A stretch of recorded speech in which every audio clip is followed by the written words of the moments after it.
நேயர்கள் அனைவருக்கும் வணக்கம். சக்தி ஜோதிடம் வழியாக உங்களை சந்திப்பது உங்கள் வழிகாட்டி ஜோதிடர் கண்ணன்.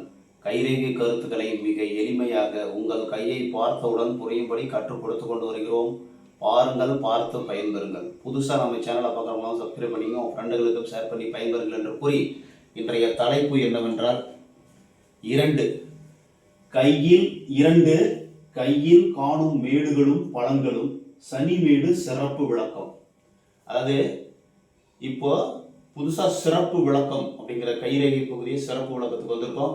அதில் நேற்று குருமேட்டை பற்றி பார்த்துருக்கோம். குருமேடு இருந்த உயர்வாக இருந்தால் எப்படி என்ன பழங்களை கொடுக்கக்கூடியது அப்படிங்கிறத பார்த்துருக்கோம். இன்னைக்கு இரண்டாவது கையில் காணக்கூடக்கூடிய மேடுகளும் பழங்களும் சனி மேடு சிறப்பு பழங்கள் பகுதியில் நம்ம பார்க்க போகிறோம். வாங்க போர்டு வந்துடுவோம். இப்போ குருமேடு 1, சனிமேடு 2. இப்போ ரெண்டாவது பகுதி 1 குருமேடு பார்த்துட்டோம். இப்போ ரெண்டாவது சனிமேட்டை பார்க்க போகிறோம். அதுக்கு முன்னாடி இந்த மேடுகள் எல்லாத்தையும் ஒரு வாரம் சொல்லிடுறேன். குருமேடு உயர்வாக இருந்தால் அதிகார தோரணை உபதேசம் செய்யக்கூடியவர்களாக அடுத்தவங்களுக்கு உபதேசம் செய்யக்கூடிய ஒரு உயர்ந்த பதவியில் இருப்பார்கள், அறிவுரை சொல்லக்கூடிய இடத்தில் இருப்பார்கள். குருமேடு நல்லா இருந்ததுன்னா. சனி மேடு நல்லா இருந்ததுன்னா வேலை, வாழ்க்கையில வேலை, பணம் சம்பாதிக்கிறது, வாழ்க்கையில லாபத்தை பார்க்கக்கூடிய நபராக இருப்பார். கர்மாவின் அடிப்படையில் கர்மகாரகன், ஆயுள் காரகன். சனி மேடு நல்லா இருந்தால் ஆயுள் நல்லா இருக்கும், தெளிந்த ஞானத்தை கொடுக்கக்கூடியது. அதை விரிவாக பார்ப்போம். மூணாவது சூரிய மேடு. சூரிய மேடுனாவே அதிகாரம், புகழை விரும்பக்கூடியவர்களாக இருப்பார்கள். புதன் மேடு, 4வது புதன் மேடு. அந்த புதன் மேட்டுக்கு அதிபதி புத பகவான், புத்திசாலி கிரகம், சுறுசுறுப்பு, அதாவது வியாபாரி, பேச்சு திறமை அதிகமாக இருக்கும் அவங்களுக்கு புதன் மேடு அதிகமாக இருந்தா. 5 அதாவது செவ்வாய் மேடு. இந்த செவ்வாய் மேடு நல்லா இருந்ததுனாலே அவர்கள் சேவை சார்ந்த துறையில் சாதிக்க விரும்புவார்கள், மக்களுடைய பாதுகாப்பை விரும்பக்கூடிய நபர்களாக இருப்பார்கள் செவ்வாயின் புத்திரர்கள். அதே மாதிரி 6 சந்திரமேடு. கதை, கவிதை, கட்டுரை, கற்பனை, பிரயாணம் இதெல்லாம் கொடுக்கக்கூடியது சந்திரமேடு.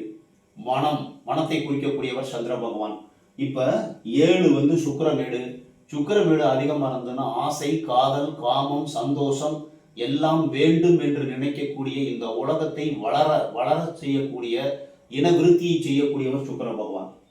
8வது ராகுமேடு. ராகுமேடு ஒருவருக்கு உள்ளங்கை உயர்வா இருந்தால் வாழ்க்கையில பொருளாதார பிரச்சனையே வராது. திடீரென்று உயர்வை குறிக்கக்கூடியது, திடீரென்று தாழ்வை கொடுக்கக்கூடியது. இந்த உள்ளங்கையில ஏதாவது நல்ல குறிகள் இருந்தால் வாழ்க்கையில முன் கொண்டு வந்துடுவார் ராகு பகவான். சரியில்லாத குறி இருந்ததுன்னா டவுன் ஆக்கிடுவார். ராகு கேது எப்போ நல்லது செய்யும் எப்போ கெட்டது செய்யும்னு கையை பார்த்து தான் கண்டுபிடிக்கணும். அதனால 8வது இந்த உள்ளங்கையில் இருக்கிறது ராகுமேடு. இந்த கீழே இந்த சுக்கிரமேட்டுக்கும் சந்திரமேட்டுக்கும் இடையில இருக்கிறது கேதுமேடு. இந்த கேதுமேடு முன்னோர்களை குறிக்கக்கூடியது, வாழ்வு முடிவை குறிக்கக்கூடியது. அதாவது ஆன்மீகத்துறை, ஆன்மீகம் சார்ந்து முன்னோர்கள் சம்பாதித்து வைத்த சொத்து கிடைக்குமா அப்படிங்கிறத பார்க்கறதுக்கு கேதுமேட்டை பார்க்க வேண்டும். கேதுமேடு தான் வாழ்க்கையினுடைய முடிவு. சரிங்களா? இப்போ இந்த 9 நவகிரகங்களை பற்றி விளக்கமாக நம்ம பார்க்க போகிறோம். இப்போ குருமேட்டை பார்த்துட்டோம். இன்னைக்கு சனிமேடு சிறப்பு விளக்கம். சனி மேடுனாவே விரல் நீளமாக இருக்குது பார்த்தீங்களா? இந்த பாம்புரல்னு சொல்லுவோம். அதுக்கு கீழே இருக்கிறது சனிமேடு.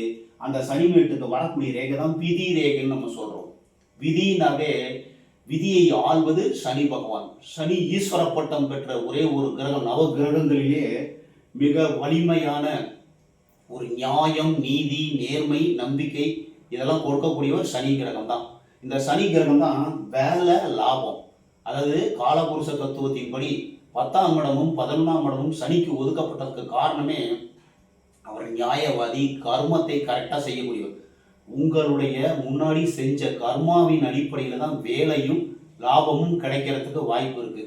அதே மாதிரி தராசு, அதாவது துலாம் ராசியில் தான் அவர் உச்சம் அடைகிறார். அப்போ ஒரு நீதி, நேர்மையோடு இருக்கக்கூடிய அந்த இடத்துல தான் போய் அவர் உச்சமாகிறார். அப்போ சனி பகவான் நீதி, நேர்மை, ஆன்மீக துறையில் இருப்பதற்கு வாய்ப்பு உண்டு. தனிமை, கவலை, பயம். இப்போ ஒருத்தருக்கு சனி மேடு உயர்வா இருந்ததுனாவே அவங்க தனியா இருக்க ஆசைப்படுவார்கள். அதாவது தனிமை, கவலை, பயம் எப்பயுமே இருக்கும். 1. 2வது அவங்க வேலையிலேயே ரொம்ப குறியா இருப்பாங்க சார். எப்போ பார்த்தாலும் வேலை வேலை வேலை, பணம் சம்பாதிக்கணும், வாழ்க்கையில் முன்னுக்கு வரும். அதை மட்டும்தான் அவங்களுடைய தாரக மந்திரம். சனி மேடு உயர்வா இருந்தா திருமணத்துல விருப்பம் இருக்காது. திருமணத்துல விருப்பம் இல்லாமல் ஒரு சில அரசியல்வாதிகள்லாம் சாதிக்கக்கூடிய மிக உயர்ந்த பொறுப்பில் இருப்பார்கள். இந்த மாதிரி இருக்கிறவங்க வேற அமைப்பு. சனி மேடு நம்ம பாம்பூர்லக்கே அதுக்கு கீழே இருக்கிறது சனி மேடு. அந்த சனி மேடு 1000த்துல ஒருத்தங்களுக்கு தான் நல்ல நேரா இருக்கும், அழகா. இந்த சனி மேடு குருமேட்டு பக்கம் சாஞ்சிரும், இல்லைன்னா சூரிய மேட்டு பக்கம் சாஞ்சிரும். இந்த சனி மேடு ஒரே ஒப்பலா இருக்குதுன்னா திருமணத்தில் விருப்பம் இருக்காது. ஆனால் திருமணம் செஞ்சுக்க மாட்டாங்க. ஆனா இந்த சனி மேடு உப்பலா இருந்து சுக்கர மேடு உயர்வா இருந்துன்னு வச்சுக்கோங்க, வேறு வழியில் காமத்தை தனித்துக் கொள்வதற்கு வாய்ப்பு உண்டு. அந்த மாதிரி விஷயம் திருமணம் செய்ய மாட்டாங்க, ஆனா வேற விதத்துல சந்தோஷமா இருக்கும்னு நினைப்பாங்க. ஆனா தனிமை, கவலை, பயம், துக்கம் இதெல்லாம் இருப்பதற்கு வாய்ப்பு உண்டு. குற்றச் செயல்களில் ஈடுபடக்கூடியவர்கள் அதீதமாக ரொம்ப உயர்வா சனி மேடு நல்லா இருந்ததுன்னா, நல்ல உயர்வா அளவுக்கு அதிகமா இருந்தாலும் ரொம்ப பள்ளமா இருந்தாலும் குற்றச் செயல்களில் ஈடுபடுவதற்கு வாய்ப்பு உண்டு. அதுக்கு கையில் உள்ள மற்ற அம்சங்களையும் பார்க்கணும். இந்த சனி மேடு ஒருவருக்கு உயர்வா அளவுக்கு அதிகமா இருந்துருச்சுன்னா அவர்கள் சிறைக்கு செல்லக்கூடிய, அடிக்கடி வரக்கூடிய குற்றச் செயல்களில் ஈடுபடக்கூடியவர்கள், அதாவது ஆன்மீக ஈடுபாடு உள்ளவர்கள், தெய்வ நம்பிக்கை உள்ளவர்கள் ஒரு சில பேர் அதுக்கு மாறா இருக்கிறதுக்கு வாய்ப்பு இருக்கு. குற்றச் செயல்களில் ஈடுபடுறதுக்கு வாய்ப்பு இருக்கு. அதே மாதிரி கணித மேதைகள், ஆராய்ச்சி நிபுணர்கள், பெரிய பெரிய ஆன்மீகவாதிகள் எல்லாம் இந்த சனியினுடைய ஆதிக்கத்தில் வரக்கூடியவர்கள். அதனால இந்த சனி மேட்டை பார்க்கும்போது ரொம்ப கேர்ஃபுல்லா நம்ம டீல் பண்ணணும்.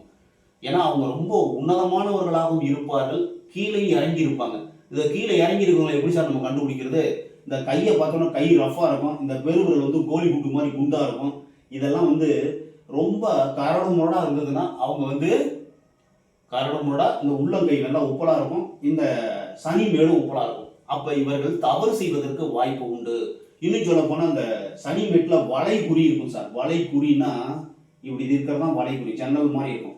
இந்த மாதிரி வளை குறி இருந்ததுன்னா அவர்கள் தவறு செய்து ஜெயிலுக்கு அடிக்கடி போயிட்டு குற்றச் செயல்களில் ஈடுபடுவதற்கு வாய்ப்பு உண்டு. கொலை, கொள்ளை, திருட்டு இந்த மாதிரி வழக்குல ஈடுபடுவதற்கு வாய்ப்பு உண்டு. இந்த சனியும் புதனும் ரொம்ப அந்த இதுல ஸ்பெஷலிஸ்ட். புத்திசாலி மூலமாக புத்தியை பயன்படுத்தி திருடக்கூடியவர் புத பகவான். அதே மாதிரி சனி இருக்காருல்ல, சனி குடிக்கிறது, தண்ணி அடிக்கிறது, தம் அடிக்கிறது, கெட்ட பழக்கங்கள் ஈடுபடுறது எல்லாரும் கிடையாது. அந்த சனி மெட்டில் வளைகுறி இருந்தால் அந்த மாதிரி எண்ணம் தோன்றும், அந்த மாதிரி சந்தர்ப்பம் உருவாகும். நல்லா புரிஞ்சுங்க, நம்ம காணொலியை பார்க்கணும் தெரியும். அந்த எண்ணமும் சந்தர்ப்பத்தையும் உருவாக்கக்கூடியது அந்த மேட்டோட உயர்வு. ஒரு மேடு உயர்வா இருந்ததுன்னா, இப்ப சுக்கிர மேடு உயர்வா இருக்குன்னு வச்சுங்க, ஆசை, காதல், காமம் தனியாது. அந்த எண்ணம் அதுல இருக்கும், சந்தர்ப்பத்தை உருவாக்குவார் சுக்கிர பகவான். அதே மாதிரி சனி மேடு உயர்வா இருந்ததுன்னா அந்த சந்தர்ப்பம் கிடைக்கும், திருடுவதற்கு சந்தர்ப்பம் கிடைக்கும். அந்த எண்ணம் வேலை செய்யும் அளவுக்கு அதிகமா இருக்கும்போது. சனி மேடு அளவோடு இருந்தால் விதியை நம்புவார்கள், எல்லாமே விதிப்படி நடக்கும் அப்படின்ட்டுருவாங்க. திருமணத்தை கூட விதிப்படி நடந்து போ அப்படின்னு விட்டுருவாங்க. தனிமை, கவலை, பயம், துக்கம் இந்த மாதிரி இருக்கிறதுக்கு வாய்ப்பு இருக்கு. இருந்தாலும் வேலை செஞ்சு வாழ்க்கையில் நல்ல ஒரு மிகப்பெரிய தொழிலதிபராக கூட இருப்பதற்கு வாய்ப்பு உண்டு. சனி மேடு உயர்வா இருந்ததுன்னா மிகப்பெரிய தொழிலதிபர்கள், நாட்டை நிர்வாகம் செய்யக்கூடிய அரசியல் நிபுணர்கள் வரை சனி ஆதிக்கம் நிறைந்தவர்கள். திருமணத்தில் விருப்பம் இருக்காது, திருமணம் செய்து கொள்ளாமல் வாழ்வில் மிக உயர்ந்த நிலையில் இருப்பவர்கள் இந்த சனி ஆதிக்கத்தில் பிறந்தவர்கள். இந்த சனி ஆதிக்கம் அதிகமாக இருந்துருச்சுனாவே ஒரு அலாதியான ஒரு தனிமையை விரும்புவார்கள், ஆன்மீகவாதியாக இருப்பார்கள், தெய்வ நம்பிக்கை அதிகமாக இருக்கும். இன்னும் சொல்ல போனா அவங்க எல்லாத்தோட ஒதுங்கியே இருப்பாங்க, தனியா இருப்பாங்க. இந்த மாதிரி இருக்கிறவங்களை பார்த்தோன்னே சனி ஆதிக்கம்னு கண்டுபிடிச்சிடலாம். இந்த சனி மேட்டில் ஒரு பெருக்கல் குறி இருக்கு சார். பெருக்கல் குறி இருந்ததுனாவே அவங்க இந்த பில்லி, சூனியம், தவறான செயல்களில் ஈடுபடுவதற்கு எண்ணம் தூண்டும். சனி மேடு உயர்வா இருந்தால் அதுல பெருக்கல் குறி இருந்துருச்சுன்னு வச்சுங்க, அந்த மாதிரி தவறான எண்ணம் தூண்டுவதற்கு வாய்ப்பு. அவங்க திருமணம் ஆனாலும் குழந்தை இருக்காது, அந்த மாதிரியே கெடுதல் பண்ணா குழந்தை இருக்காது ஒண்ணு. அதே மாதிரி இங்க ஒரு ஸ்டார் குறி இருக்கு சார். ஸ்டார் குறி இருந்தாலும் தவறான ஒரு நரம்பு தளர்ச்சி வருவதற்கு வாய்ப்பு உண்டு. சனினாவே நரம்பு தளர்ச்சி, சனி அதிகமா இருந்தாவே நரம்பு தளர்ச்சி வருவதற்கு வாய்ப்பு உண்டு. அதுலேயும் ஸ்டார் நரம்பு தளர்ச்சி வரதுக்கு வாய்ப்பு உண்டு. அதே மாதிரி இங்க ஒரு கருப்பு புள்ளி இருக்கு சார். அந்த சனி மேட்ல கருப்பு புள்ளி இருந்தா அந்த கருப்பு புள்ளி மறைகிற வரைக்கும் வேலை, தொழில் இதுல கஷ்டம் வர்றதுக்கு வாய்ப்பு இருக்கு. சதுரம் மட்டும் இந்த சனி மேட்ல இருந்தா சதுரம் ஒரு செவ்வகம் மாதிரி இருந்தாலும் சதுரமா இருந்தாலும் ஒரு நல்ல அமைப்பு. தொழிலில் பாதுகாப்பு, வேலையில் பாதுகாப்பு, இந்த பாதுகாப்பை குறிக்கக்கூடியது இந்த சதுரம். சரிங்களா? மித்த அதிர்ஷ்டமான குறிகள் திரிசூலமா இதுல சனிமேட்டில் இருந்துருச்சுன்னா ஒரு மிகச்சிறந்த அமைப்பு. குருமேட்டை பக்கம் ஒன்று பார்க்கும், ஒன்று சூரியமேட்டை பக்கம் பார்க்கும், ஒன்று வந்து சனிமேட்டை பக்கம் பார்க்கும். இப்படி இருக்கும்போது அதிகாரம் உள்ள ஒரு பதவி புகழோடு செல்வத்தோடு வேலை கிடைப்பதற்கு வாய்ப்பு உண்டு அப்படிங்கிறத சொல்லிடலாம். மிகச்சிறந்த எல்லா குறிகளும் இதில் நல்ல பலனை கொடுக்கும். ஆனால் இன்ட்டு குறி இருக்கக்கூடாது, தவறு. வளைகுறி இருக்கக்கூடாது, தவறு. ஸ்டார் குறி இருக்கக்கூடாது. சரிங்களா? இந்த மாதிரி குறிகள்லாம் இதில் இருந்ததுன்னா ஆபத்து, விபத்து. இதுன்னு சொல்ல போனால் இன்டூ மார்க்லாம் இந்த ரேகையில் இருந்துருச்சுன்னு வச்சுங்க. விபத்து, வண்டி வாகனத்தில் விபத்தை குறிக்கக்கூடியது சனி கிரகம். சனி மேடு நல்லா இருந்து அதில் இன்டூ மார்க் இருந்ததுன்னா விபத்து வரதுக்கு வாய்ப்பு இருக்குது, எச்சரிக்கையாக இருக்கணும். இப்போ சனி மேடு உயர்வாக இருந்துருச்சுன்னா என்ன சொல்லுவாங்க? வேலையிலேயே குறியா இருப்பாங்க. வேலை, சம்பாத்தியம், லாபம் இதை தான் பார்ப்பாங்க. திருமணத்தில் விருப்பம் இருக்காது. இந்த சுக்கிரமேடு அதிகமாக இருந்தால் வேற வகையில் அவர்கள் இன்பத்தை சந்தோஷத்தை அனுபவிப்பார்கள், தனிமையில் விரும்புவார்கள். எல்லாமே விதிப்படி நடக்கும் அப்படிங்கிறத நினச்சிக்கிட்டு இருப்பாங்க. அந்த மனசு வேலை செய்யும். நல்லா புரிஞ்சுங்க, மனசு வேலை செய்யும். எல்லாருமே திருமணம் செய்யாமல் இருப்பதில் கொஞ்சம் லேட் மேரேஜ் பண்ணிப்பாங்க. எல்லாருமே அந்த மாதிரி இருக்கிறது. சனிமேடு உயர்வாக இருக்கிறவங்க எல்லாருமே திருமணம் செய்து கொள்வதில்லை. அந்த சனி வந்து லக்னத்தில் சனி இருந்தாலோ 7ஆம் இடத்துல சனி இருந்தாலோ லவ் பண்ணி கல்யாணம் பண்ணிட்டா சீக்கிரம் கல்யாணம் பண்ணிக்குவாங்க. இல்லைன்னா கொஞ்சம் லேட்டாக 30 வயசுக்கு மேலே கல்யாணம் பண்ணக்கூடிய நபர்களாக இருப்பார்கள். பேரண்ட்ஸ் விருப்பப்படுறாங்க, அதனால உடனே கல்யாணம் பண்ணிப்பாங்க அப்படின்னு நம்ம எடுத்துக்கணும். நீங்கள் ஜாதகத்தை ஆராய்ச்சி பண்ணணும், அப்படி தான் இருக்கும். சரிங்களா? இந்த சனி மேடு ஒருவருக்கு உயர்வாக இருந்தால், அதாவது ஆன்மீக எண்ணம் இருக்கும், எல்லாமே விதிப்படி நடக்கும்னு நினைப்பாங்க. அதாவது ரொம்ப ஸ்லோவாக இருப்பாங்க. ஸ்லோவாக செய்யக்கூடிய வேலை எல்லாமே ஸ்லோவாக செய்வாங்க, நல்லா திறமையை செய்வாங்க. கணக்கு அடிக்கடி நல்ல திறமையாக கணக்கு போடக்கூடியவர்கள், ஆராய்ச்சி நிபுணர்கள், அரசியல் நிபுணர்கள். ஆன்மீகத்தில் ஈடுபாடு அதிகரிக்கும். வேலை செய்வாங்க, பணம் சம்பாதிப்பாங்க, ஆன்மீக ஈடுபடுவாங்க. எல்லாம் விதிப்படி நடக்கும் என்பது சனி ஆதிக்கம் நிறைந்தவருடைய கையில். சனி மேடு உயர்வாக இருந்ததுன்னு அந்த மாதிரி இருக்கிறதுக்கு வாய்ப்பு இருக்குது சார். மிச்சப்படி எந்த விதமான கெடுதலும் கிடையாது. அதாவது நம்மளுடைய கர்மாவின் அடிப்படையில் கையில் மேடுகளும் ரேகைகளும் உற்பத்தி ஆகின்றன.